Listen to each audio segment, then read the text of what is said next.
Nah kemarin kan gua ada bahas tentang basic supply chain, dimana itu makin susah, makin baik. Nah, kalau yang belum nonton dulu, biar kita nyambung nih. Ya kali ini gua akan coba bahas tentang namanya demand logic. Ini base fundamental logic yang dulu gua sering nebak-nebak, sering sok tahu, ujung-ujungnya salah, ujung-ujungnya rugi. Jadi demand ini menarik menurut gue. Maksudnya gimana menarik? Jadi kadang-kadang kita punya teori jualan. Wah, kalau anak-anak muda mikirnya gini, wah sepanjang jalan nggak ada yang jual sate. Kalau gue jual sate pasti rame. Gitu. Siap. Nah kayak gitu, itu biasanya kita punya ide sendiri, ya kan? Lu ngeledek bang, maksudnya gitu ya. Kalau bener gimana? Nah ini gue mau coba bahas. Jadi kalau namanya ide kan bisa go fucking as crazy as you can, bisa as realistic as you can, tapi tetap nggak jalan either way. Nah ini kan yang jadi kadang-kadang kita sebelum memulai bisnis, sebelum memulai jualan atau dagang atau apapun itu, kita jadi kayak apa ya? Nebak-nebak ya guys ya, nebak-nebak. Nah ini gue akan coba jelasin tentang 5 basic dasar. Apa itu sebuah demand? Jeng.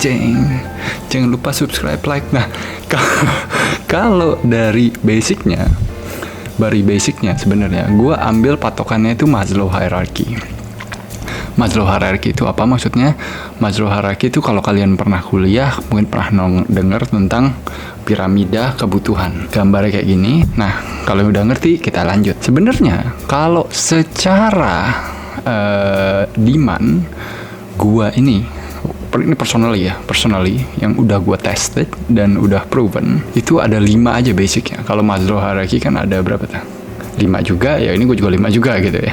Nah, patokannya juga sama sebenarnya. Pertama, untuk kita berbisnis atau berdagang atau apapun itu. Pertama itu adalah pengadaan. Pengadaan itu apa? Pengadaan itu adalah basic keinginan dan basic kebutuhan. Nah, ini menarik nih guys. Sebenarnya dengan lu cukup tahu, sesimpel lu bisa lakuin pengadaan aja, lu udah, kalau lu pinter nih, kalau lu tahu selanya, kaya lu coy, udah fix. Ya nggak kaya banget, tapi minimal gak kelaparan lah. Makan 3 kali kenyang, bisa pilih-pilih lah. Oke. Kasarnya gini, di Indonesia itu kan masukin jualan variasi itu terlalu sedikit ya. Maksudnya variasi terlalu sedikit itu di mana? Gini loh, pengadaan itu menarik.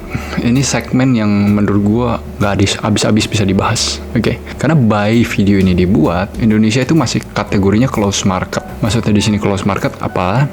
Lu mau import, lu mau just tip, mau masukin barang itu nggak gampang. Masih dimonopoli lah sama pedagang lokal. Kita Indonesia belum open border. Maksudnya open border gimana? Kita nggak bisa nih buy this video dibikin, kita nggak bisa beli dari AliExpress, kita nggak bisa beli dari eBay, kita nggak bisa beli dari Amazon for example. Amazon mau Indonesia ngarep loh ibaratnya. Nggak tahu ya ke depan, but anyway by now belum ada. Itu kan namanya cross border market. Jadi pengadaan barang satu dunia ini masih limited gitu. Gue kasih lo example ya. Contoh ada brand-brand merek dari Amerika misalkan, ya. Itu susah banget jualan di sini. Bukan susah jualan di sini, barang di Indonesia tuh nggak ada. Karena kita tahu kualitas dia bagus, kita pengen ada, tapi tidak ada yang jual. Nah inilah terjadi namanya pengadaan. Misalkan, gue kasih sampel apa ya contohnya ya. Contoh misalkan headphone, ya kan.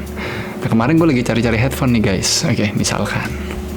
Ya, headphones ini gua pengen satu merek, itu reviewnya bagus guys, ya.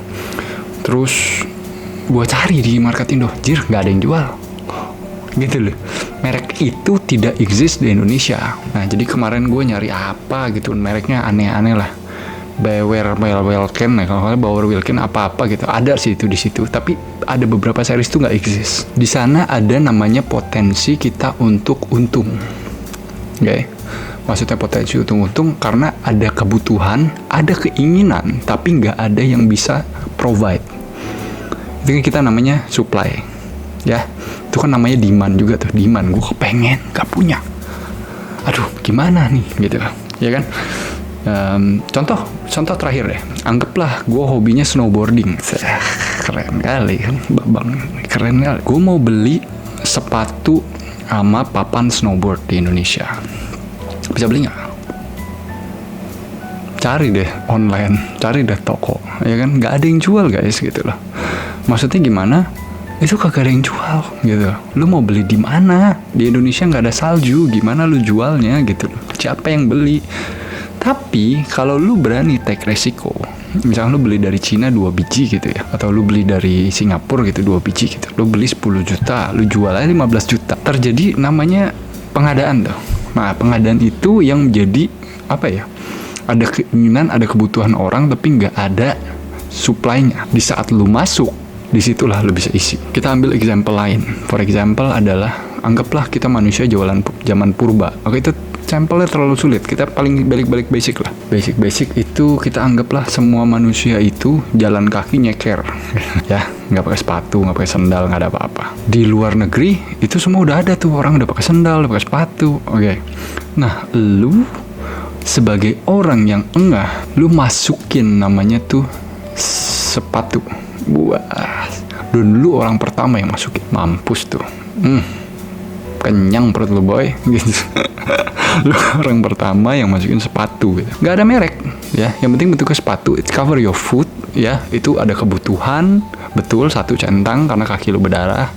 Ada keinginan, ada juga yang nggak butuh, mungkin mereka nggak tetap nyeker karena mereka udah tetap nyaman, nggak masalah, itu bukan market lo aja. Jadi saat ada kebutuhan, ada keinginan, lu bisa supply di situ lalu kenyang. Nggak usah ada merek, warna simple putih aja atau hitam aja, nggak ada modelnya, mungkin gambarnya masih sepatu zaman purba gitu, nggak ada tali, nggak ada apa, yang penting selop, kaki lu nggak berdarah, udah whatever. By being the first person, orang pertama yang melakukan pengadaan itu, di mana demand-nya itu sangat besar, disitulah Anda kenyang, perut Anda gendut. Caranya gimana bang? Caranya? Nah, ini cara nih. Ya, caranya gimana bang? Ngomong aja lu dari tadi. Oke, gue jelasin nih caranya. Caranya sebenarnya gini, lu harus peka sama opportunities. Gimana cara peka opportunities? Stick sama specific subject aja. Kita manusia nggak bisa serakah bro. Kita nggak bisa tahu berbagai subjek materi. Maksudnya apa? Lu ngerti olahraga, lu ngerti alat bangunan, lu ngerti apalagi barang wanita, lu ngerti kosmetik, lu ngerti ini, lu nggak bakal bisa. Lu susah fokus ya. Yang ada lu jadi kayak orang serakah, sana mau, sini mau, sono mau. Lu nggak akan aware sama apa yang terjadi dan apa yang baru. Anggaplah lu tipe orang yang suka yaitu kaki itu sesuatu yang spesial buat lu. Lu nggak mau kaki lu lecet karena lu passion sama kaki, foot fetish. Lu memikirkan bagaimana caranya kaki gue nggak lecet. Datanglah lu research, lu Google, lu nonton, lu baru tahu di luar negeri tuh ada model kayak begini. Nah, pengadaan itulah yang terjadi. Udah, nggak usah ngomong panjang-panjang, udah 10 menit. Kedua adalah di luar dari pengadaan. Ini level kedua ya. Dari level 1 itu pengadaan, kita masuk ke level kedua. Level kedua itu adalah variasi dan pilihan. Oke. Stay in the same stories, oke. Sekarang ini udah ada nih, bro. Lu masukin sepatu. Jir, lu kaya. Terus gue, karena juga oportunis. Gue oportunis. Gue gak senang liat lu kaya. Emang lu doang yang boleh kaya? Gue cuma mau. Enak aja lu. Kan kasar gitu ya. Gue punya ide brilian. Gue akan bikin sepatu warna biru dan sepatu warna pink khusus wanita. Jenius ya, jenius banget gue ya. Gue lawan bisnis lo boy. Lo cuma jual hitam sama putih. Karena gue tahu nih ya, gue mau masukin sepatu biru sama pink. Gue akan jadikan gue itu pilihan. Gak apa-apa lu kenyang, tapi gue akan datang sebagai kompetitor yang akan memberikan bukan lu sih, gue sebenarnya nggak ngurusin dompet orang. Gue lebih mikirin market ada hitam putih ya, gue masukin biru pink. Atau mungkin ide lain lagi akan gue modelnya lebih unik lagi gitu. Secara fungsi cover nggak? Udah ke cover karena existing product. Maksudnya existing produknya udah ada. Lu tinggal explore. Disinilah variasi dan pilihan itu datang. kenapa terjadi adanya variasi dan pilihan ya? Manusia tuh lucu guys ya, otak kita punya pemikiran itu selalu berusaha mencari yang tidak ada. Kenapa? Otak kita tuh ada namanya survival instincts. Apa ya? Sesuatu yang baru, sesuatu yang nggak ada. Kita pikirin sesuatu yang danger apa segala macam. Kita bosan bro. Kita bosan. Manusia tuh makhluk bosenan. Jadi kita tuh mau apa aja yang baru tuh penasaran gitu loh. Oke? Nah disitulah terjadilah demand. Nah kalau lu bisa terjadiin varian, nah ini kan terjadi namanya teori ya. Itu kan kayak tadi tuh biru, pink, itu kan teori aja bro, ya kan? Bener nggak kan? Gimana cara validasi ide variasi dan pilihan gua kalau ide gua tuh valid dan bener? Nggak ada bro. Lu harus cobain. Tebakan lu cuma sekedar bullshit kalau lu belum buktiin. Jadi misalkan kayak tadi yang gue bilang gitu, wah sederetan belum jualan sate nih, gue kalau jualan sate jadi pilihan nih, nggak ada yang makan sate gini ya. Oke lu jualan sate gitu loh. Kalau lu di tempat yang tepat, kemungkinan orangnya doyan sate, lalu mungkin cuan banyak deh tuh. Okay? Tapi kalau lu di masuk segmentasi market yang majority itu vegetarian gitu, lu jualan sate ya nggak laku juga bos. Ide hanya sekedar ide ya. Kalau kita enter the wrong market yang salah dan eksekusi yang tidak tepat, zong juga bos. Ini hanya sebagai konsiderasi aja. Bosan, variasi dan pilihan. Kita melanjut ke teori ketiga, bukan teori, oke? Okay? Ini level ketiga. Jadi ini staging ya guys ya. Pertama itu pengadaan dulu. Jangan langsung variasi. Kalau udah ada pengadaan, baru kita bisa enter variasi. Di saat enter variasi, ada level ketiga. Namanya itu kepastian. Nah ini lucu nih. Anggaplah lu jual sepatu hitam putih. Gua jual sepatu biru, terjadi varian. Tapi lu sama gua sama-sama bikin sepatu. Sepatu lu gembel. Sepatu gue juga gembel. Karena kita serakah, berdua-dua serakah. Gue setel gimana caranya ini sepatu sebulan rusak lu beli lagi. Karena lu sama gue sekongkol nih ceritanya ya. Biar mau kaya gitu. Tiba-tiba datanglah satu orang. Kucuk. Namanya si Jono. Siapa Jono? Si Jono ini berpikir, ini dua pebisnis ya, monopoli, perut gendut, ngeselin kali ya. Gua sebagai pemakai, gua nggak senang gitu. Gua akan datangkan sebuah kepastian kepada customer, tapi gimana cara gua membuktikan itu bahwa gua lebih baik daripada si putih hitam dan si biru pink. Dia datang dengan satu, gua akan namain barangnya. Anjir. Namanya Johnny Shoes. Siap, keren kali bang, ya kan? JS Shoes, Johnny Shoes. Okay. Dia ada branding dan dia mematokkan dia punya identitas. Nanti kalau senang-senang ngomongin branding gue akan bahas. Branding menarik guys, tapi sensitif. Kalau menarik, kalau suka, well, gue akan bahas. Kepastian ini, JS Shoes, Johnny Shoes ini, dia datanglah bikin ide baru. Ide barunya itu adalah gue akan bikin belang sepatunya, ya kan? Udah, lu harus cover ke bawah tuh ya. Sepatunya tetap ada, variannya tetap lu isi, which is dia kali ini bukan satu warna tapi dia bikin belang.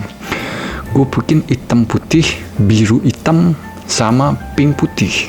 3 varian dengan dual tone. Yaelah, anjir itu kayak mobil ya dual tone. Terus udah gitu dia merekin bro, dijadiin sebuah gengsi, pride.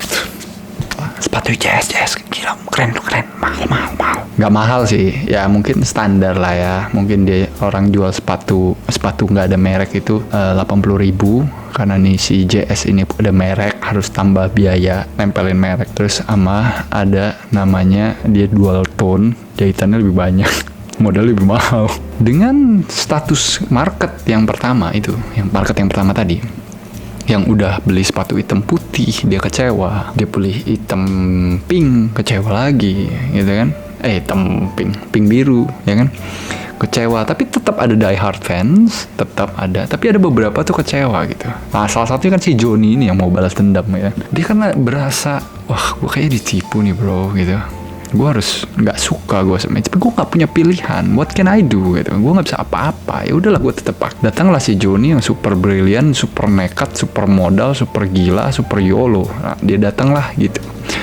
Karena kalau udah market yang terkena, namanya satu, simple, market yang udah kena batunya. Nah ini menarik. Waduh, bisa bahasan 2 jam ini. Kalau dia udah kena batunya, berkata dia beli yang murah-murah, ya kan, masuk murah-murah, kena, aduh robek sebulan, rusak, beli lagi, sebulan rusak, beli lagi. Di otak dia tuh udah terjadi ini prinsipnya ini default. Cuma gue pakai bahasa keren aja. Bahasa kerennya itu adalah you buy cheap, you buy twice. Belilah lu murah-murah, rugi, beli lagi. Lu belilah sepatu 50.000, 2 bulan jebol, beli lagi. Nah kayak gitu kasarnya. Salah nggak salah. Kalau dia memang duitnya cuma segitu, ya urusan dia, ya kayak kita nggak punya hak, gue juga nggak punya hak. Tapi ada beberapa person dia nggak mau kayak gitu, dia nggak mau ribet. Gue mau JS aja deh, gitu. Ya kan, dia kayaknya pasti bro. Yang ini sebulan robek, gue pakai JS, gue dapat review, ya 6 bulan dikuat. Yes. Nah, kepastian ini terjadi, namanya value driven sebuah brand. Value driven. Camkan tuh baik-baik ya. Value driven. Jadi dia udah nyari yang kepastian aja tuh, nyari yang pasti-pasti gitu kan. Misalkan lu mau beli ya sepatu lah, kita ngomong realistis kan, nggak ada JS shoes. Oke, lu beli sepatu di Pasar Senen gitu, ya kan 100.000 misalkan, atau 70.000 di Shopee, udah gratis ongkir, kudo promo, ya kan, cashback. Terus 20.000 sepatu tuh, jir, murah banget. 20.000 lu beli, oke? Tapi lu pakai, baru nyobain, keluar ke mall 2 kali robek, gitu. Oke. Nah lu kan terjadi tuh, namanya kesel sendiri. Ya mungkin pertama kali ya 20.000 masih oke lah, gue pakai sebulan nih, untung lah gue aja. Ya lu denial stage, terus lu enter, mulai kesal stage, anjing, gue beli lagi, nyampah lagi. Udahlah, mendingan gue nabung, simpen yang bagus-bagus, kita ngomong beli Reebok atau Adidas atau Nikus. Momol lah. Oke, lu beli sepatu bermerek dikit. Kenapa? Lu mulai kesel guys. Lu nyari kepastian dalam hidup. Aduh yang pasti-pasti aja deh bro. Capek bro. Aduh gue bukannya sombong bro. Ya kayak begitu. Aduh elah 2 bulan sekali gue beli sepatu, capek gitu kan. Lu gak sempet gue gitu. Aduh ntar salah lagi ukuran gue. Kalau udah nyaman gue males orangnya. Ada tuh orang-orang kayak gitu. Nah disitulah ada namanya market demand kepastian. Ini every stage nih dari tadi gue ngomong ini 1, 2, 3. Oke, pengadaan, variasi keinginan dan kepastian. Whichever you expert in, oke, lu bisa sukses bro. Oke, maksud gue sini sukses, gue nggak tahu deh ya. Gue nggak bilang lu bisa sukses bisa beli pulau gitu, enggak. Ya nggak kelaparan aja lah, udah kita kasih ya Tuhan. Udah gitu aja lah. Oke. Dengan terjadinya value driven sebuah brand, nah lu bisa lakuin branding, lu ngerti logika, lu bisa bikin kepastian, lu bisa marketingin, nah itu juga lu bisa bikin sukses gitu. Indonesia menurut gua, kita ngomongin dari 3 segmen ini aja ya, kita nggak usah naik ke atas, tetap naik ke atas tapi tunggu. Kita ngomong dari 3 segmen ini aja, oke, pengadaan, variasi pilihan dan kepastian aja, oke. Itu market luas sekali bro. Maksudnya market luas sekali. Contoh gitu ya, kalau kita masih still ngomongin sepatu, kayak Nike, ada Adidas, ada tuh Nike Hard Die Hard Fan gitu kan. Kalau gue nih misalkan, gue nih personally ya, gue nggak suka Nike, gue sukanya Adidas ya, Asia sikat. Terus ada nih, ada anak, gue kalau celana sukanya Reebok gitu, karena dia cuttingannya pas, siap, apa aja lah mau lo. Itu selera. Okay? Manusia tuh pengen punya preferences karena mereka mau berasa spesial, mereka mau feel different. Nah disitulah lu masuk. Kalau lu memang jago di bidangnya, whichever itu, ya lu bisa sukses. Oke? Kalau bang, tapi gue nggak ngerti mana-mana bang, gue cuma bisa pengadaan, ya nggak apa-apa, pengadaan juga bisa sukses. Misalkan lu jangan jualan di kota besar, lu jualan di daerah misalkan, ya kan, di kampung nih, ya kan, lu bisa ngadain gitu. Gila petani di sini nggak ada yang jual pupuk gitu, ya udah. Lu keliling keluar kota, lu cari tuh supply pupuk. Nah, lu jualan pupuk di situ misalkan. Lu orang pertama, lu bisa monopoli even. Atau lu misalkan lu nggak ada di kampung lu, misalkan lu tinggal di kampung di desa yang nggak di pedalaman gitu kan, nggak ada jual bubble tea gitu. Ya udah, lu belajar bikin bubble tea, lu jualan bubble tea, lu orang pertama yang nggak jualan bubble tea. Nah, itu lu pengadaan tuh guys, gitu loh. Bubble tea rasa seperti ibu kota, mantap kali. Nah, itu simple. Itu adalah simple logic dari pengadaan. Ke variasi, pilihan. Nah, balik lagi, variasi dan pilihan itu adalah logika, ada gula, ada semut. Nanti saingan datang, gitu kan. Atau lu yang jadi saingannya, gitu. Oh, lu lihat, dia rame, gue mau buka juga, tapi gue kasih variasi. Nah, kayak gitu. Kok gitu sih dia? Gue jualan boba, dia jualan boba. Kok lu gak seneng sih lihat orang seneng? Ya emang begitulah bisnis bro, tusuk-tusukan, bunuh-bunuhan, ya kan. Adu ide, adu idealis lah, udah capek lah gitu. Next stage, kita akan masuk ke dunia yang sedikit sulit nih guys. Oke. Namanya ego driven. Nah, ego driven ini menarik. Ini kan kita udah masuk, udah dua segmen terakhir. Ego itu apa? Ego itu ibarat kata, kan kita lagi ngomongin sepatu JS Shoes, ya kan, JS Shoes. Dulu JS Shoes udah ada kepastiannya. Tiba-tiba di Indonesia datanglah Nike. Siap. JS Shoes Komat Kamit. Ya kan, yang jual sepatu putih hitam pun Komat Kamit. Alah, matilah gue. Pride itu dibentuk. Pride itu segmen yang sangat sulit bro. Kalau kalian nggak punya modal, kalian nggak punya berani punya boundaries yang strong. Ntar aku jelasin, itu deep banget bahasannya. Kalau lu udah ego driven barang lu, ya ego driven, camkan ya, ego driven. Mungkin kalau di dunia sepatu rada susah sih ya. Mungkin apa ya? Mungkin sepatu Louis Vuitton gitu, atau sepatu ya kayak gitu-gitulah. Oke, sepatu-sepatu yang rada mahal terus ego driven. Lu beli bukan karena sepatu lagi. Iya, dia nggak bikin kaki lu lecet, tapi ada tapinya. Kalau lu pakai, harga diri lu meningkat. Lu langsung jadi gorila. Gitu ya, kasar kayak gitu. Oke, karena kayak wah malu nggak level. Siap. Barang lu itu udah high quality, ya, mahal. Jadi yang di cover itu ada pertama adalah harganya mahal bro, udah pasti mahal. Lu mau beda, lu ada kualitas bro, oke? Lu punya selling point yang unik. Selling point lu unik bro. Sepatu gue jempolnya kelihatan, beda. Kalau lihat sepatu yang jempolnya kelihatan, itu sendal mahal bro, gitu. Ngarang aja.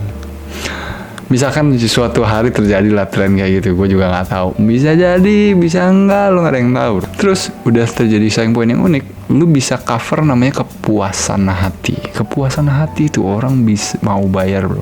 Lu kalau bisa bikin hati babang senang, berapapun babang bayar demi engkau. Gitu. Gue ngomongin barang ya, barang bukan orang. 3, keempat itu udah menjelaskan status sosial. Itu udah beda bro. Itu udah different level gitu. Bang, contoh yang lain apa bang yang ngomongin sepatu bang? Oke, contoh lain itu mobil bro. Mobil ada nggak 50 juta? Ada. Mobil 1 juta? Ada. Mobil 500 juta? Ada. Ya. Mobil 1 miliar ada nggak? Ada. Mobil 10 miliar ada? Ada bro. Nah, ego itu price range berapa? Ego dan pride itu udah ke levelnya kelasnya Mercedes-Benz, BMW itu levelnya udah situ. Kenapa?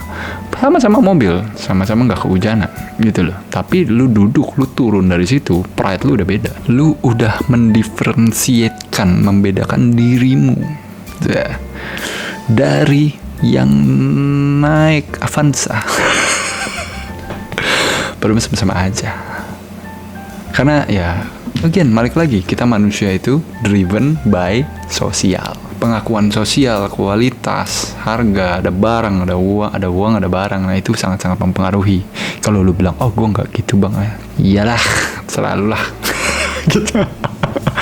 Gue juga gitu, ya kan? Nah, salah nggak? Nggak usah, nggak, ya emang begitu, manusia emang begitu gitu. Nothing wrong with that. Nah, dari kita dari sisi pebisnis, sisi pedagang, sisi segala macam, mainin status sosial, pride, egonya orang itu enak. Nah disitulah lu terjadilah demand untuk memuaskan hati babang. Yang lu harus cover most of them. Oke, ini udah bigger scale. Oke, lu harus punya high quality barang, lu harus marketingnya kuat, lu harus bisa modal yang kenceng, terus harus bisa produk lu memang bener bagus sampai orang tuh reviewnya tuh bener sampai kayak, bro, this the product speak by itself. Gila nih sepatu, bro, gue lompat terbang. Kalau kita balik ngomongin sepatu nih, ya. Ibarat kata Nike-nya tuh Air Jordan lah gitu kasarnya. Kalau masih segmen Nike gitu. Air Jordan kali ya, iya mahal ya dikit ya, 3 juta 4 jutaan gitu loh. Kan ada Nike berapa ratus ribu, ada yang 3 jutaan kan. Nah sampai situ egonya. Ada lagi bang, ada. Kalau lu bisa supply kepuasan hati babang, ya itu aja juga udah bikin kenyang. Oke, tapi rada susah masuknya. Kita kalau ngomongin UMKM, kita ngomongin bisnis, masukin segmen itu rada sulit. Next itu adalah kita covernya pride-nya orang. Pride itu adalah kalau di Maslow hierarchy itu namanya self actualization.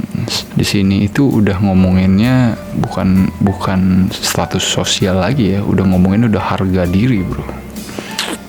Membedakannya itu udah extreme level gitu loh. Maksudnya di sini adalah ya lu berkata kayak mobil gitu, lu udah Porsche GT3 RS misalkan gitu, yang mobil yang nggak tahu berapa miliar itu 7 miliar kayak gitu. Tahu kalau masih ngomongin sepatu gitu ya, sepatu lu tuh udah limited edition. Mungkin kalau Nike itu kayak yang mahal-mahal tuh kayak Travis Scott, kayak yang satu pasang itu 20 juta sepatu gitu, kayak wow gitu. Nah itu udah lu lah covernya tuh udah pride-nya orang. Di situ segmennya apa? Itu harus all of above ke bawah tadi. Semua harus lu cover ya, muasin hati iya, kualitas iya, kepastian brand iya, variasi iya, pengadaan barangnya juga, fungsinya juga tetap ada ya. Lu nggak bisa lompat tuh guys. Nggak bisa lu langsung, oh gue mau jualan pride aja kayaknya enak ya, cuannya gede. Nggak bisa ya, kecuali modal lu gede banget gitu ya, mungkin bisa aja ya. Maybe something, I don't know. Dan ada beberapa poin lagi, yang itu adalah pertama, lu covernya itu adalah limited dan harga lu fantastis. Walaupun barang sama ya, harganya fantastis karena barang lu limited. Itu aja tuh udah cover buat orang-orang yang mau tampil beda, pride-nya dibawa, dan memuaskan hati si babang yang beli. Contohnya apa bang? Contohnya itu mungkin ya, kalau kita balik ke segmen lain, misalkan di luar sepatu, di luar mobil, mungkin jualan tas. Kalau Ego itu mungkin kelasnya masih Louis Vuitton, Gucci gitu kan, Prada gitu kan. Karena Gucci sama Prada aja orang ya Gucci cheap. Siap. Kalau udah pride levelnya tuh udah Hermes, bro. Prada. Gitu. Levelnya udah Hermes, bros. Jadi udah limited. Lu mau beli tas gue 200 juta, lu harus spend dulu minimal 50 juta baru bisa beli tas gue. Karena barang gue spesial. Lu gak bisa own my products because I'm very special products. Kayak gitu-gitu. Okay? That values yang udah masuk levelnya pride. Oke, personally gue belum nyampe cover level itu. Oke, gak bisa gue. Karena ya maybe kapasitas ya sampai modalnya, koneksinya gak kuat banget. Tapi what I'm trying to say here, dari this logic aja, dari 5 logic ini, lu bisa cover 1 aja pengadaan. Kalau mata lu lihai itu bahasa Indonesia apa ya? Mata lu jeli, ya, lu bisa lihat peluang secara jelas pengadaan itu di saat nggak ada. Itu lu bisa untung, bro. Oke? Kalau lihat peluang tapi lack of variation, lu juga bisa untung. Oke? Lu udah ada variation tapi orang tidak ada kepastian, di situ juga lu bisa provide kepastian, lu juga bisa kenyang, bro. Oke? Demand tuh kayak gitu. Ego bisa cover, alhamdulillah, apalagi pride. Nah, ini adalah summarize yang gua pelajarin. Ini sebenarnya lebih deeper lagi, guys, ya. Lebih deep banget yang bisa dibahas, tapi ya mungkin ada few things yang gue lupa cover. nanya aja di kolom komentar, mungkin nanti gua bisa bahas lebih jelas.